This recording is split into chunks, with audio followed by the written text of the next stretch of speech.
আজকে বানাবো egg sandwich. তো তার জন্য আমি এখানে 4টা ডিম সেদ্ধ করেছি। 4টা ডিম সেদ্ধ করার পরে আমি 3টে গ্রেট করে নিয়েছি আগে, আর তোমাদেরকে দেখানোর জন্য একটা গ্রেট করলাম। ছোটো গ্রেটারে এভাবে গ্রেট করে নিতে হবে। তারপরে 2টো কাঁচা লঙ্কা আমি কুচিয়ে নিয়েছি, কাঁচা লঙ্কা 2টো দিয়ে দিলাম। আর একটা মিডিয়াম সাইজের পেঁয়াজ কুচিয়ে নিয়েছি, পেঁয়াজ কুচানোটাও দিয়ে দিলাম। দিয়ে এখানে 2 চামচ বড় চামচের মেয়োনিজ দিয়েছি। মেয়োনিজটা তোমরা যতটাই দিতে পারো, 2 চামচের জায়গায় 4 চামচও দিতে পারো, কোনো ব্যাপার না। তো আমি এখানে 2 চামচ দিলাম ভরে ভরে। দিয়ে এখানে সামান্য গোলমরিচের গুঁড়ো দিলাম আর স্বাদ মতো লবণ। এভাবে এটাকে ভালো করে মিশিয়ে নিতে হবে। নিয়ে এখানে ব্রেড নিয়েছি, আমি বড় সাইজের ব্রেডগুলো নিয়েছি। তো আমি কিনারাগুলো কিন্তু কাটিনি, তোমরা ইচ্ছে করলে কেটেও নিতে পারো। দিয়ে চামচের সাহায্যে চারিপাশে ভালো করে লাগিয়ে নিতে হবে। লাগিয়ে নিয়ে এখানে চিজ ছিল আমার কাছে, চিজটাও গ্রেট করে দিলাম। এটা অপশনাল, তোমরা না থাকলে নাও দিতে পারো।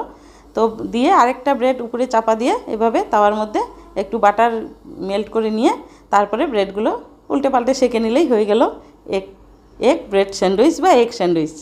তো কেমন লাগলো ভিডিওটা? যদি ভালো লেগে থাকে তাহলে লাইক কমেন্ট শেয়ার অবশ্যই করবে, আর যারা সাবস্ক্রাইব করেনি অবশ্যই সাবস্ক্রাইব করে আমার চ্যানেলটাতে পাশে থাকবে। Thank you.